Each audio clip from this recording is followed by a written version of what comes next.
Astaghfirullah. Bismillahirrahmanirrahim. Assalamualaikum warahmatullahi wabarakatuh. Alhamdulillah wassalatu wassalamu ala Rasulillah wa ala alihi wa sahbihi wa mawalah wa la hawla wa la quwata illa billahi wa ba'du.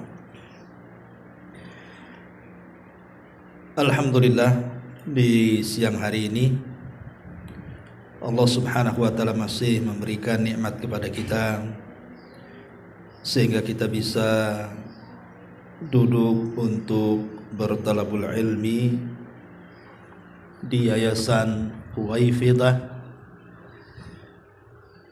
Tak lupa salawat dan juga salam kita hadiahkan kepada Rasul kita Nabi besar Muhammad sallallahu alaihi wa ala alihi wasallam. Baik, kita lanjutkan kajian kita masih membahas kitab Bahjah Qulubil Abrar, dan kita masuk pada poin yang ke-69 halaman 225 tentang kewaspadaan seorang mukmin. Baik, kita akan baca hadisnya baru kita jelaskan. An Abi Hurairah radhiyallahu anhu qala qala Rasulullah sallallahu alaihi wasallam la yudlaghul mu'minu min hujrin wahidin marrataini, muttafaqun alaih. Dari Abu Hurairah radhiyallahu an, beliau berkata, Rasul bersabda, seorang mukmin itu tidak akan jatuh pada lubang yang sama dua kali. Jadi seorang mukmin tidak mungkin jatuh kepada lubang yang sama dalam dua kali. Apa maksudnya di sini? Ma'asyiral muslimat yang dimuliakan Allah subhanahu wa ta'ala, banyak faedah yang kita akan petik dari hadis ini, karena hadis ini termasuk jawami'ul kalim, kalimat-kalimat singkat tetapi padat dan syarat dengan makna. Jadi hadis ini menjelaskan kepada kita tentang kewaspadaan seorang mukmin, bahwa seorang mukmin tidak boleh jatuh ke dalam kemaksiatan yang sama.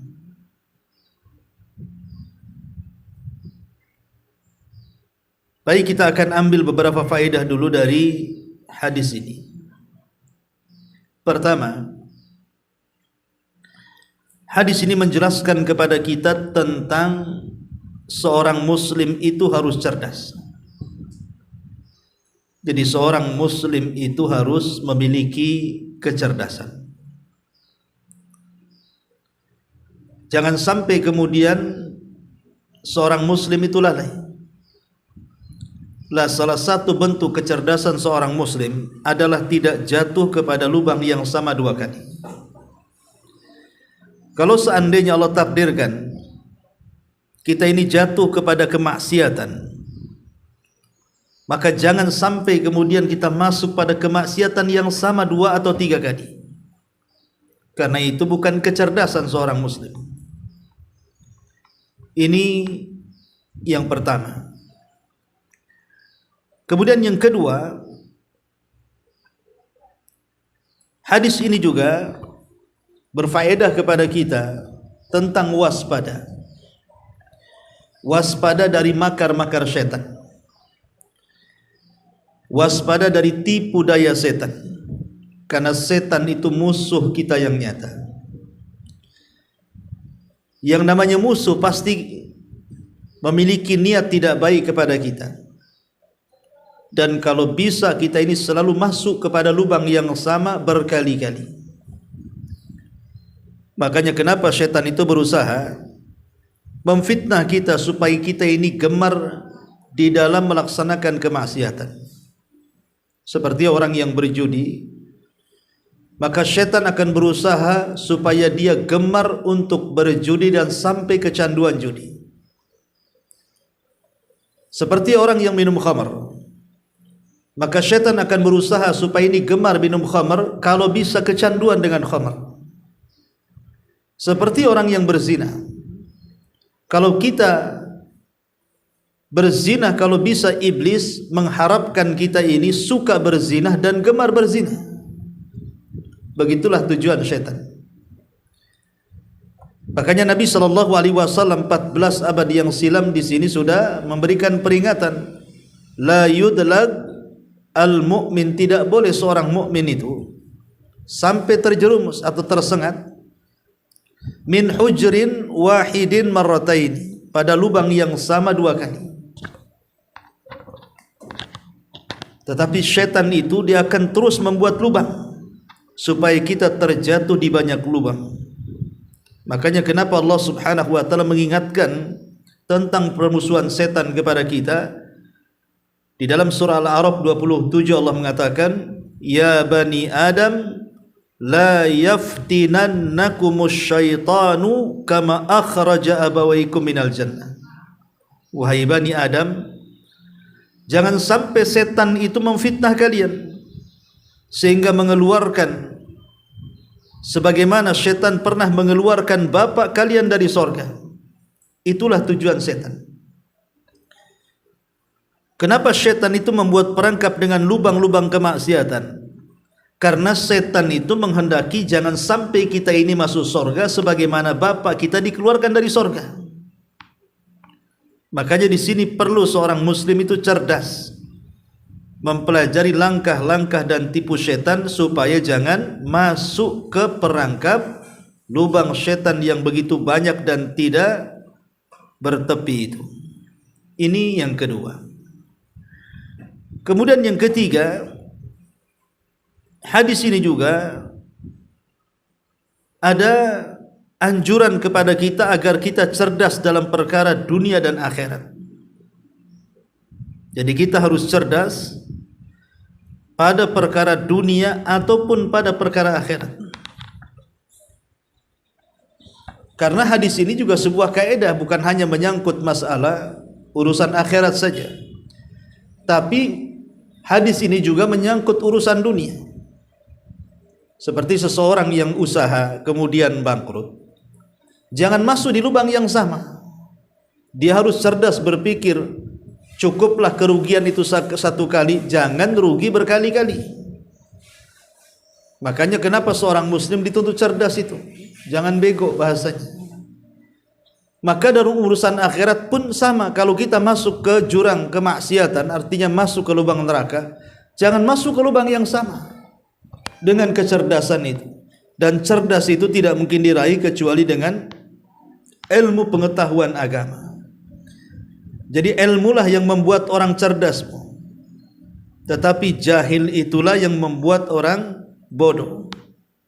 Orang yang tidak mau belajar dan suka dengan kejahilan, maka dia pasti akan masuk ke lubang yang sama, bukan sekali, pasti akan berkali-kali. Ma'asyiral muslimat yang dimuliakan Allah Subhanahu wa taala. Hadis ini juga menjelaskan kepada kita tentang pentingnya kita ini untuk bertobat. Pentingnya kita ini untuk bertobat dan menjauhi kemaksiatan kepada Allah Azza wa Jalla. Jadi jangan sampai seorang muslim kalau sudah pernah bermaksiat kepada Allah, jangan mengulang maksiat itu. Kecuali karena mungkin hawa nafsu yang mengalahkannya dan dia sudah berusaha. Tetapi walaupun demikian, kalaupun seandainya hawa nafsunya menguasainya, akhirnya dia jatuh ke lubang maksiat yang sama, bersegeralah bertobat kepada Allah Subhanahu wa taala. Karena kita tahu bahwa Allah Subhanahu wa taala sangat cinta dengan orang-orang yang bertobat, dan tidak mungkin seorang muslim bertobat kecuali setelah dia bermaksiat. Tapi bukan berarti melegalkan maksiat, tidak. Maksudnya kalau orang itu terjerumus kepada kemaksiatan 2 kali karena hawa nafsu yang mengalahkannya, maka ketika dia ingat segera bertobat, dan Allah senang dengan orang-orang yang bertobat. Maka dari hadis ini juga kita harus waspada dengan sebab-sebab yang menjadikan seseorang itu masuk ke dalam perangkap setan, sehingga kita bermaksiat bukan hanya sekali, berkali-kali. Lah, apa saja kewaspadaan itu dan apa saja sebab-sebab seseorang itu bisa masuk kepada kemaksiatan yang berikutnya. Kita harus memahami sebab-sebabnya supaya kita jangan masuk ke lubang yang sama. Yang pertama, al-jahlu bi'azamatillahi azza wa jalla. Kejahilan terhadap keagungan Allah subhanahu wa ta'ala. Al-Hafidh Ibn Rajab rahimahullahu ta'ala mengatakan, setiap orang yang bermaksiat kepada Allah dinyatakan jahil, dan setiap orang yang mentaati Allah dinyatakan alim. Jadi setiap orang yang bermaksiat itu sebenarnya dia jahil, walaupun secara pendidikan dunia boleh jadi mungkin sampai kepada taraf doktor bahkan profesor, tapi kalau dia bermaksiat kepada Allah tetap dia jahil. Tetapi orang-orang yang melakukan ketaatan kepada Allah walaupun tidak punya titel di dunia, boleh jadi dia tidak pernah sekolah, tapi dia orang yang paling taat dengan Allah, maka orang itu dikatakan alim. Kenapa alim? Karena dia tahu bahwa di sana ada Rabb yang penuh dengan keagungan, kemuliaan. Maka orang yang jahil dengan keagungan dan kemuliaan Allah, pasti dia akan masuk ke lubang yang sama dalam bermaksiat kepada Allah Azza wa Jalla. Kemudian yang kedua, dakwa anna rahmatallahi wasi'atun. Anggapan bahwa kasih sayang Allah itu luas.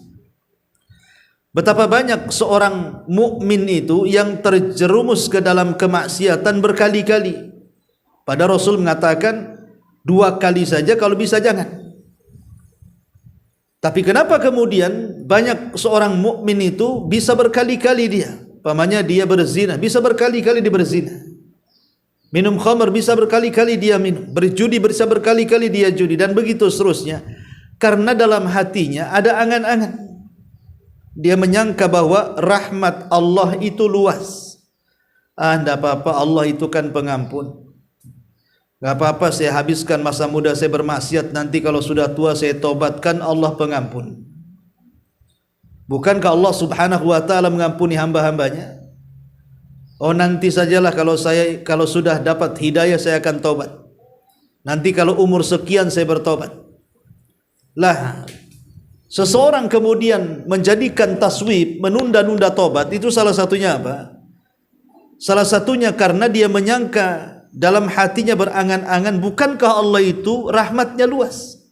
Dia tidak sadar bahwa memang Allah itu rahmatnya luas, tapi azabnya juga pedih. Ya.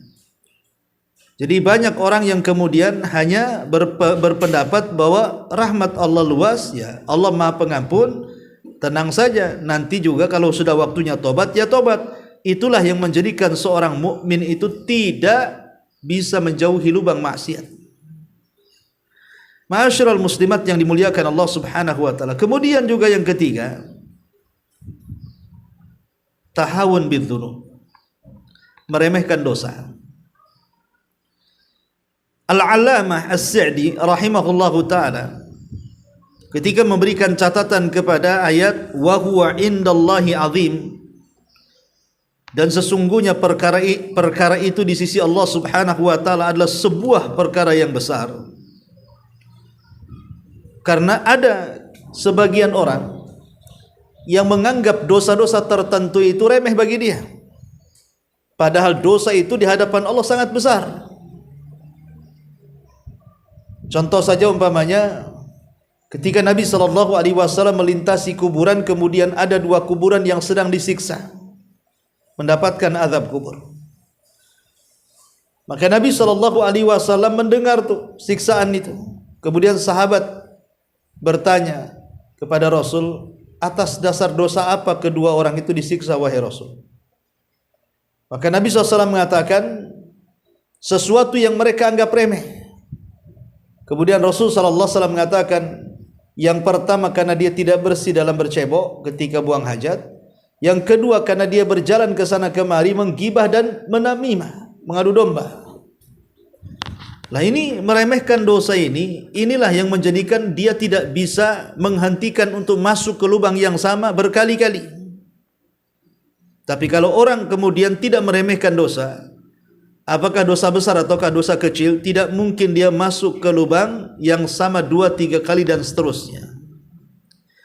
Kemudian yang keempat, zulmatul qalbi, gelapnya hati.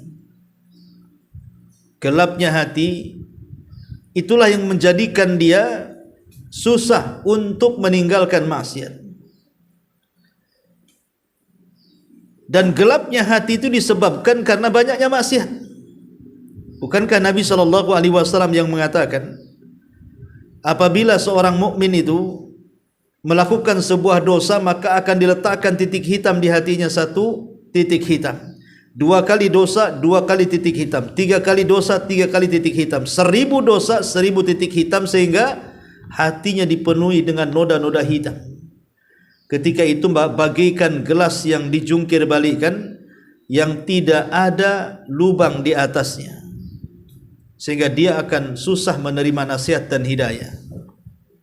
Maka jangan sampai hati itu gelap dengan kemaksiatan kepada Allah Subhanahu wa ta'ala. Kemudian juga yang selanjutnya adalah sakratul ghaflah, mabuk dengan kelalaian.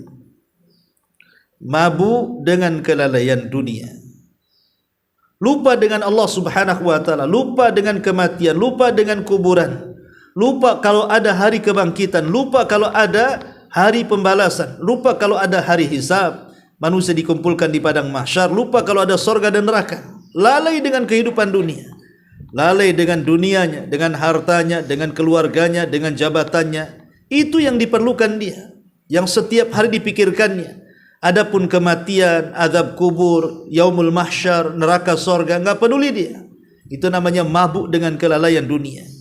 Ini yang menjadikan seorang muslim itu susah untuk tidak masuk ke lubang yang sama berkali-kali.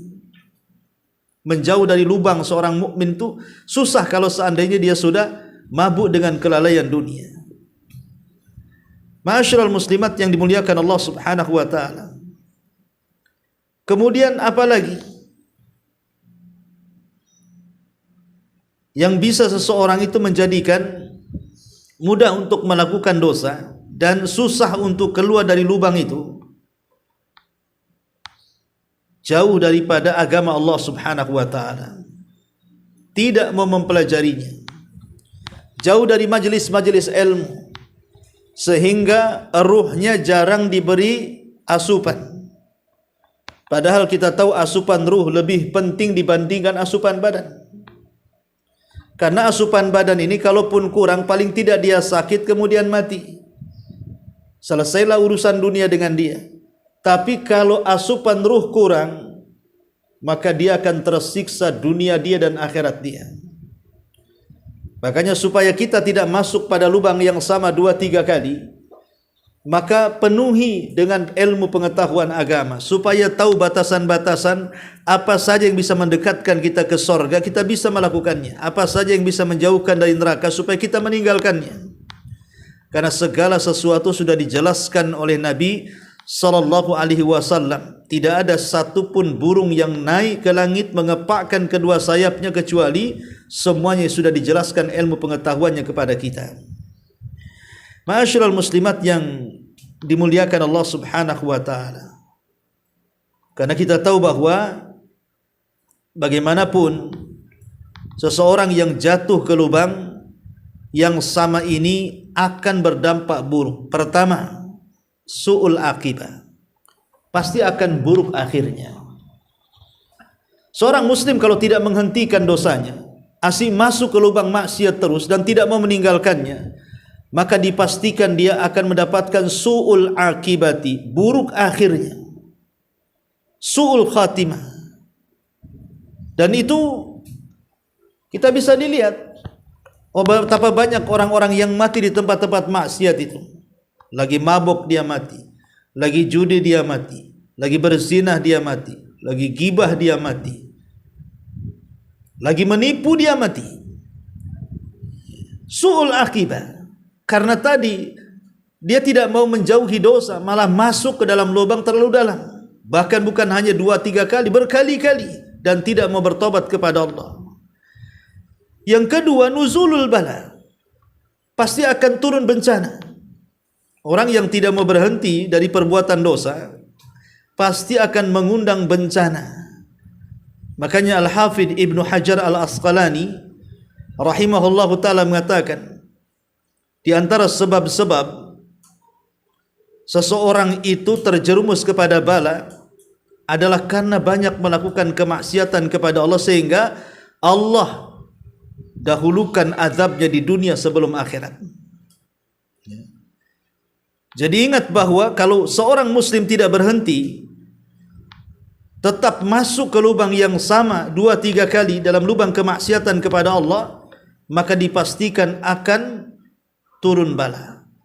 Bahkan yang ketiga, hal alaqul amlil jami, boleh jadi kehancuran yang merata. Kehancuran yang merata. Ataupun yang selanjutnya bisa jadi dikuasakan kepada mereka para penguasa-penguasa yang nakal, penguasa-penguasa yang zalim. Karena Nabi SAW mengatakan, kalau seandainya seseorang itu sudah curang dalam berdagang, mengurang-urang takaran, meteran dan yang semacamnya, maka Allah akan turunkan 3 azab. Salah satunya adalah Allah kuasakan kepada mereka pemimpin-pemimpin nakal, zalim dan jahat. Itu akibat kemaksiatan yang tidak berhenti. Kemudian lebih daripada itu, tercegahnya rahmat Allah. Bahkan boleh jadi tertutup pintu-pintu rahmat.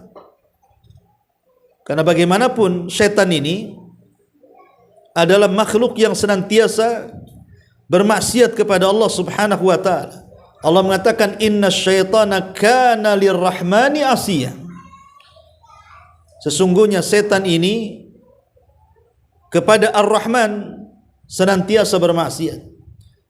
Ketika Allah memilih kata-kata Ar-Rahman yang memiliki arti sifatnya rahmat, dari sini dipahami bahwa maksiat itu bisa mencegah seorang hamba dari rahmat Allah Subhanahu wa ta'ala. Dan ini kerugian kalau sampai kemudian rahmat Allah Subhanahu wa ta'ala sampai kemudian tercegah kepada kita. Kemudian juga takdirul ahwal bisa saja mengotori kondisi. Betapa banyak orang-orang yang dulunya sukses akhirnya maksiat, tiba-tiba kemudian mereka pun bangkrut dan sengsara. Keluarganya berantakan, anak-anaknya nakal, tidak pernah berbakti kepada orang tuanya, kondisinya banyak penyakit, banyak masalah. Itu akibat maksiat itu. Ya, buruknya kondisi. Kemudian juga bisa saja wahsyatu minal mauti, akan diangan-angani dengan kematian yang buruk. Jadi orang-orang yang senantiasa melakukan dosa itu akan diliputi dalam otaknya kematian yang buruk. Dan ini mengerikan. Ya. Karena bagaimanapun banyak buah buruk daripada kemaksiatan kepada Allah Azza wa Jalla, seperti tertumpahkan darah, kemudian tersebarnya keburukan di mana-mana, kemudian juga kerusakan yang tidak bisa ditangani begitu saja, termasuk hilangnya ilmu yang bermanfaat, diharamkannya kelezatan ibadah, kemudian hati dikeraskan, kemudian susah untuk melakukan kebaikan. Itu semua akibat daripada kemaksiatan yang kita lakukan.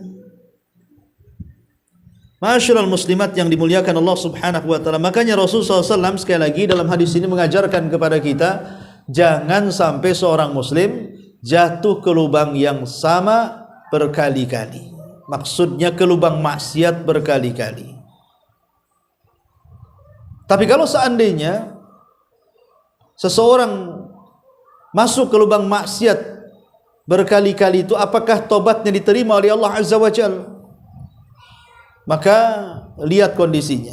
Tadi saya sudah jelaskan di mukaddimah, kalau seandainya dia masuk ke maksiatan itu karena terkalahkan dengan hawa nafsunya, dia sudah berusaha untuk melawannya tapi terkalahkan, akhirnya jatuh lagi, maka dalam posisi seperti ini, maka setiap seorang mukmin jatuh segera bertobat, jatuh lagi bertobat lagi, jatuh lagi bertobat lagi.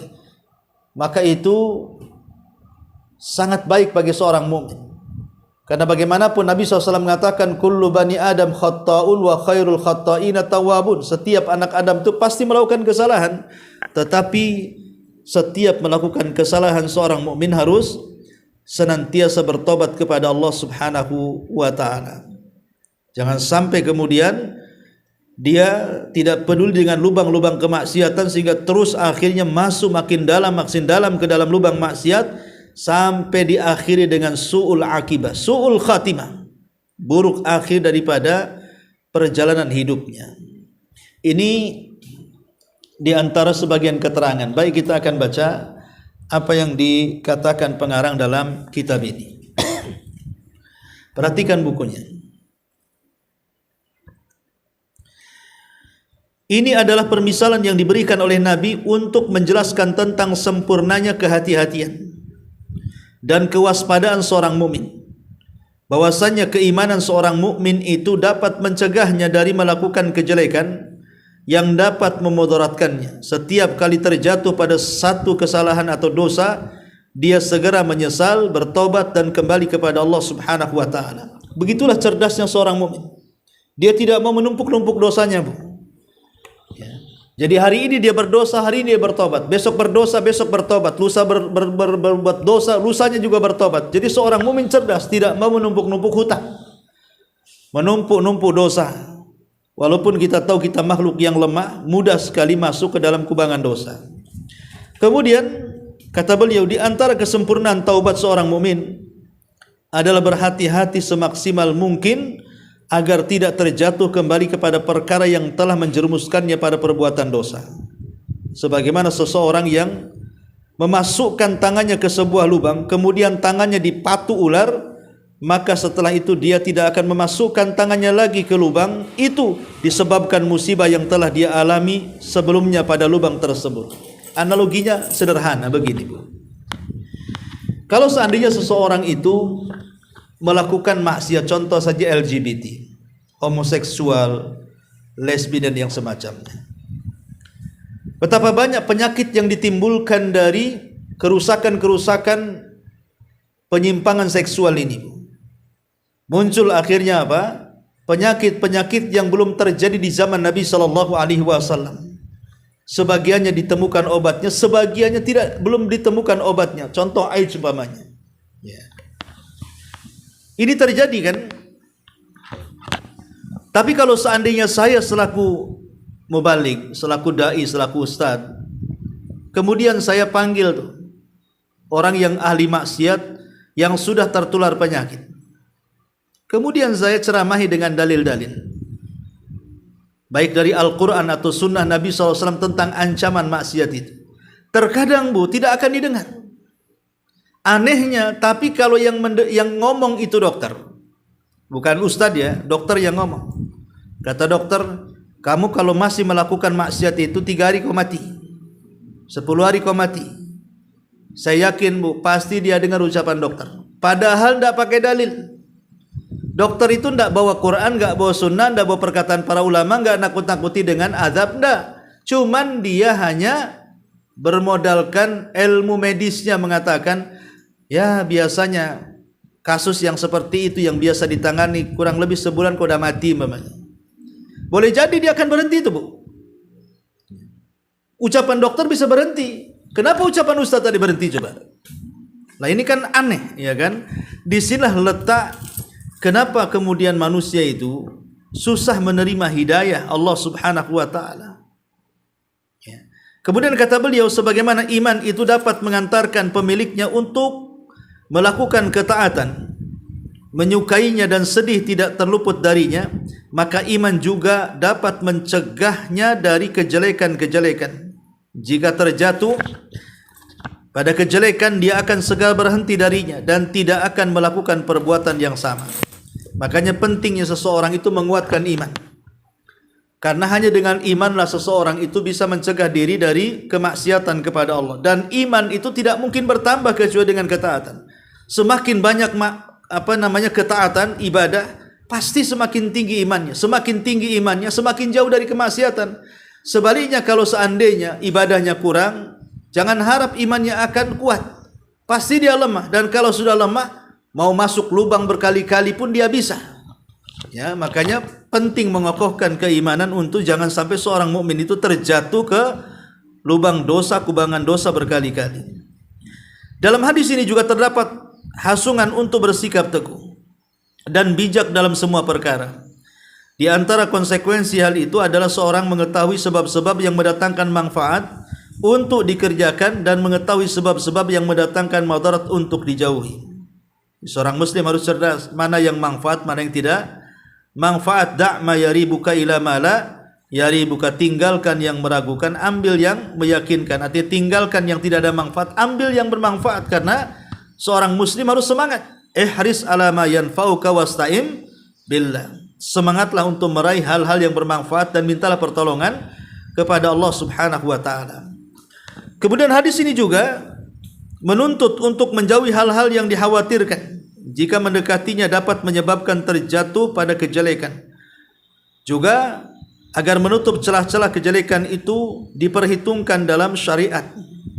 Seperti Allah mengatakan apa? Wala taqrabu az-zina. Jangan dekat-dekat zina. Zina saja larangannya dalam Al-Quran bukan kalimatnya jangan zina, tapi jangan dekat-dekat ke zina. Maksudnya apa?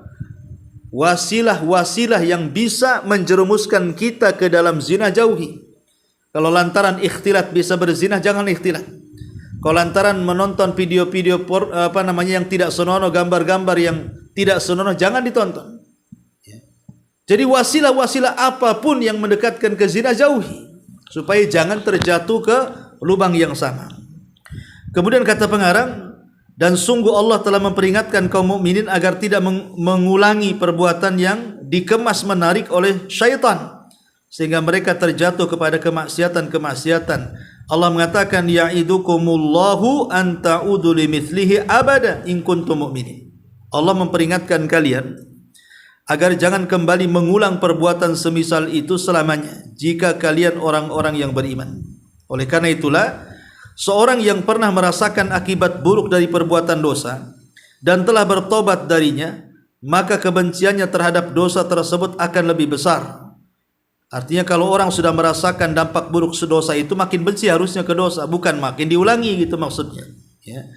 Peringatan dan kewaspadaan dia dari dosa tersebut lebih kuat karena dia mengetahui akibat-akibat yang buruk dari dosa tersebut berdasarkan pengalamannya.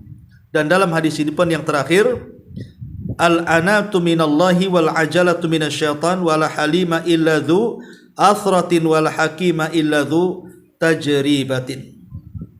Sikap berhati-hati itu berasal dari Allah, sedangkan sikap tergesa-gesa berasal dari setan. Tidaklah seorang yang murah hati kecuali memiliki ketergelinciran, dan tidaklah seorang yang bijak kecuali memiliki pengalaman. Artinya sudah selayaknya seorang itu hati-hati, meletakkan kewaspadaan. Maksudnya hati-hati dan waspada kepada siapa? Kepada jerat dan langkah-langkah setan. Setan itu terkadang menjerumuskan kita itu selangkah demi selangkah. Tidak langsung menarik tangan kita, diajak ke tempat-tempat maksiat, enggak. Selangkah demi selangkah. Dimasukinya was-was ke dalam hati kita untuk melakukan hal-hal kemaksiatan kepada Allah Subhanahu wa taala. Inilah di antara faedah hadis ini. Baik, ini yang bisa sampaikan. Sebelum saya tutup, kita buka tanya jawab, silakan.